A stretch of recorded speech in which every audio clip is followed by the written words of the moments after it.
Everyone, শুরু করছি আজকে একটা নতুন দিন নতুন ব্লগ। আজকের আমার ব্লগটাও শুরু করছি বাপের বাড়ি থেকে, কারণ আজকে এখানে হবে একটা স্পেশাল ব্যাপার। সেটা হচ্ছে যে আমাদের সব ছেলেপিলে আর আমার ভাই সবাই মিলে ঠিক করেছে বারবিকিউ হবে। তো এইমাত্র আসলাম, ছেলেটা চলে গেল সঙ্গে সঙ্গে গাড়ি থেকে নেমেই খেলতে। এই দেখুন সবাই কেমন বসে আছে, দাঁড়ান দেখাই। এখানে দেখুন সবাই বসে আছে। বলেছিলাম আগের দিনও একটা ভিডিওতে যে দুপুরবেলা সবাই আমাদের পাড়ার কাকিমা বৌদিরা সবাই এখানে এসে বসে থাকে। দিদি চলে এসছে আমার আগেই, দিদিও বসে আছে। তারপরে এখানে আজকে হবে বারবিকিউ, মানে আমার ভাই আর আমার দিদির ছেলে, আমার ছেলে, ভাইয়ের ছেলে সবাই মিলে ওরা ঠিক করেছে যে একসাথে বসে খাবে।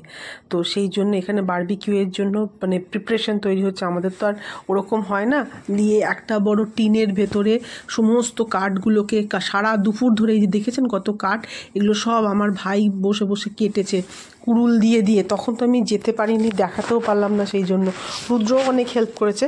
রুদ্র মানে আমার দিদির ছেলে, আমার বড় ছেলে। তারপরে ওবার দেখুন পাতা নিয়ে আসছে, পাতা নিয়ে এসে এগুলোর মধ্যে দিচ্ছে। মানে সে এক দক্ষযজ্ঞ কাণ্ড শুরু হয়েছিল, বাপরে বাপ, দেখার মতো কাণ্ড হয়েছিল সবাই মিলে। কিন্তু এটা ঠিক কথা, সবাই মিলে সব করি তো খুব মজার ব্যাপার। তো ভাই সকালবেলা গিয়ে প্রথমে চিকেন কিনে নিয়ে এসছে। আপনাদের ম্যারিনেশনটা বলবো কিভাবে করছে, তো তার আগে এগুলো দেখিয়ে দিই কিভাবে এই কাঠগুলোকে সব পুড়িয়ে পুড়িয়ে প্রথমে কয়লা তৈরি করবে, কাঠ কয়লা মতো তৈরি করবে। তার ওপর এই আগুনটা যখন বন্ধ হয়ে যাবে তারপরে ওই মাংসগুলোকে দেওয়া হবে। এই দেখুন এটা ম্যারিনেট করে রেখেছে সেই সকাল থেকে। 4 কেজি না 4 কেজি বললো না 3 কেজি মাংস যাই হোক নিয়ে এসছে। সেটাকে 4 ভাগ 5 ভাগ করে কেটেছে, না 2 ভাগ না 3 ভাগ করে কেটেছে প্রত্যেকটা মাংস। সেইগুলোকে ম্যারিনেশন করে রেখেছে। ম্যারিনেশনটা ওরা আমাকে পরে বলল কিভাবে করেছে। আগুনটা দেখুন তখন ধাউ ধাউ করে জ্বলছিল, সত্যি দেখতে যা সুন্দর লাগছিল না, খুব মজা হয়েছে। আর তার কারণ হচ্ছে আমার দিদির ছেলেটা মানে গান চালিয়েছে, চারিদিক থেকে গানের এত আওয়াজ আসছে, তাই আমাকে বাধ্য হয়ে পুরোটাই ভয়েস ওভার দিতে হয়েছে। তারপরে একটু ঠান্ডাটাও একটু কম ছিল আজকের দিনটায়, তাই জন্যই আমরা সবাই বাইরে বসে করতে পেরেছি। কিন্তু এই যেই ঠান্ডা তার মধ্যে এই আগুন পোহাতে যা আরাম লাগছিল না যে কি বলবো। তো সবাই আমাদের ঘরের বাইরেই এখানে বসেছিল, এখানে সবাই মিলে আগুন পোহাচ্ছিল। এবার রুদ্র শুরু করলো ওর মিউজিক, ও ঘর থেকেই এসব নিয়ে এসছে, নিয়ে এসে সব গান চালানো শুরু হলো। তার আগের থেকেই গান চলছিল, কিন্তু এত কথা আর এত ওগুলো আর মানে দেওয়া যাচ্ছিল না। রুদ্র তাই সেইগুলো দেখাচ্ছে যে দেখো আমরা সব গান চালাচ্ছি। আবার রুদ্র কী সব বলছে সেটা নিয়ে আবার হাসাহাসি করছে মুনমুন, মানে আমার ভাইয়ের বউ। তো এবার আমি বলি এটা ম্যারিনেশন কী করে করেছিল।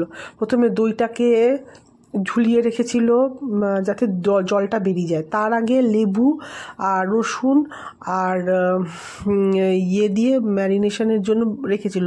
নুন, লেবু আর রসুন বাটা দিয়ে প্রথমে মাংসটাকে মাখিয়ে রেখে দিয়েছিল।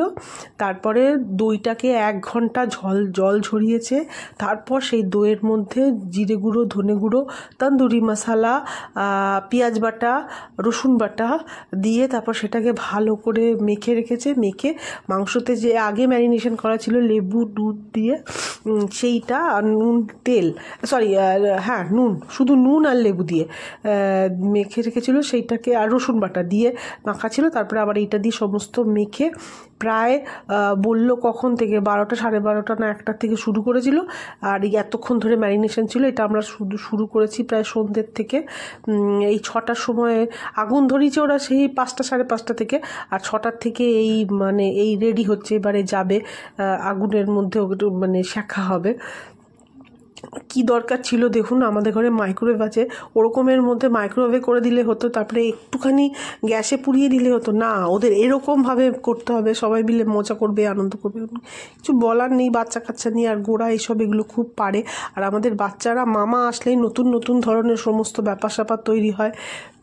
প্রত্যেক গরমকালে যখন আসে তখন ওরা সবাই এখানে ওয়াটার পার্কে যায়। কারণ আমি সত্যি কথা কোনোদিনও আমার ছেলেকে এইসব জায়গায় নিয়েও যাইনি, কোনোদিনও ভাবিও নি। ওর মামা আসলেই এইসবগুলো বিভিন্ন জায়গায়, কোথায় সিনেমা দেখাতে নিয়ে যাওয়া, কোথায় ওয়াটার পার্কে যাওয়া, কোথায় এইসব মাংস পোড়ানো খাওয়া বা মাংস পোড়ানোই বলবো, বারবিকিউ তো মানে তাই। তো এইসব এত কষ্ট করার কি দরকার ছিল, আমি তো সেটাই বুঝে উঠতে পারিনি। কিন্তু যাই হোক, কষ্ট করুক না করুক খুব মজা হয়েছে। কারণ আমি যেটা দেখলাম, আমিও তো করি, আমি অন্যরকমভাবে করি এরকম।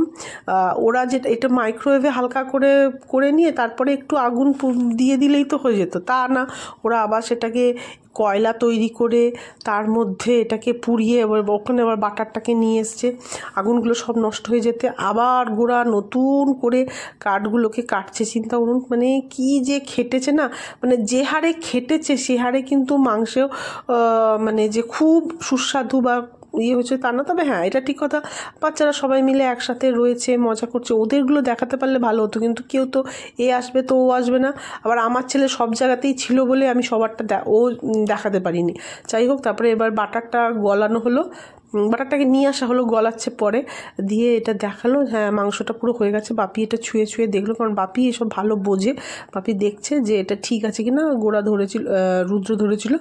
তারপরে দিদি আবার এই বাটারটাকে একটু গলিয়ে নিল, গলিয়ে নিয়ে এর উপরে বাটার স্প্রেড করে দিচ্ছে, তাহলে বলছে যে খেতে ভালো হবে। সত্যি কথা, আমি এত ঝামেলা করে কোনোদিনও করিনি, তাই আমি শুধু দেখছিলাম আর দেখছিলাম। আর যাই হোক, তারপরে এবার কেউ তো বলছে যে না এটা প্রথম, এটা ভালো হয়নি, এটা আমরা কেউ খাবো না। তাই বললাম ঠিক আছে দেখি, তাহলে আমি প্রথমে শুরু করি। দিয়ে দিদি আবার অন্য কাঠ এদিকে করছে, আর গোড়া আবার নতুন করে আরও একটা উনুন তৈরি করলো, কারণ অনেকগুলো মাংস, 15টা না কটা, 12টা না 15টা না কটা বললো, কে জানে বাবা। যাই হোক, আমি তখন একটু হেল্প করছিলাম। তখন আমার ভাইয়ের বউ বলছে তুমি তো কখনো ভিডিওতে থাকো না, তাহলে তোমাকেও একটু তুলি। তো সেই কারণের জন্য, হ্যাঁ এটা ঠিক কথা, সত্যি কথা, আমি কাজকর্ম করি, সব কিছুই করি, কিন্তু আমাকে দেখাতে পারি না, কারণ কী করে দেখাবো, নিজেকে তো নিজেকে দেখানো যায় না। তো ভাইয়ের বউ বললো যে ঠিক আছে আমি দেখাবো। তারপরে দাদা এসছে, মানে অনেক লোকজন আমাদের ঘরে সেদিনকে, লোক ছিল প্রায় 16 জন লোক, কিন্তু আমি কাউকেই দেখাতে পারলাম না, সবাই সবার নিজের কাজে এত ব্যস্ত ছিলাম যে নিজেদের কাজে দেখাতেই পারিনি। দিয়ে ও ভাইয়ের বউ বলছে তুমি আবার যে কাজ করলে সেটা আবার একটু দেখাও, তাই একটু দেখালাম। তাই যাই হোক, দাদা আমাকে বকছে তোদের যত খেয়ে দে কাজ নেই, এইসব করা কি দরকার ছিল এসব করার। দিয়ে এই দেখুন মাংসটা করে দেখা হচ্ছে যে ঠিক আছে কি না। আমি আবার একটু ছিঁড়ে ছিঁড়ে দিচ্ছিলাম, তো দেখলাম হ্যাঁ খুব সুন্দর লাগছে খেতে, সত্যি ভালো লাগছে। আমি তো ভাবলাম যে কি জানি কীরকম হবে, তারপরে কতক্ষণ ধরে ম্যারিনেশন করে রয়েছে, ভালো তো হওয়ারই কথা। খেতে ভালো লাগলো বেশ। তো আমি আবার খেয়ে দেখলাম, হ্যাঁ সুন্দর লাগছে, এটার মধ্যে আবার লেবু দিয়ে দেওয়া হয়েছে, খুব সুন্দর লাগলো খেতে, বেশ অন্য রকমের লাগলো, বেশ অন্য ধরনের, ভালোই লেগেছে বেশ, খেতে সুন্দর হয়েছে জিনিসটা।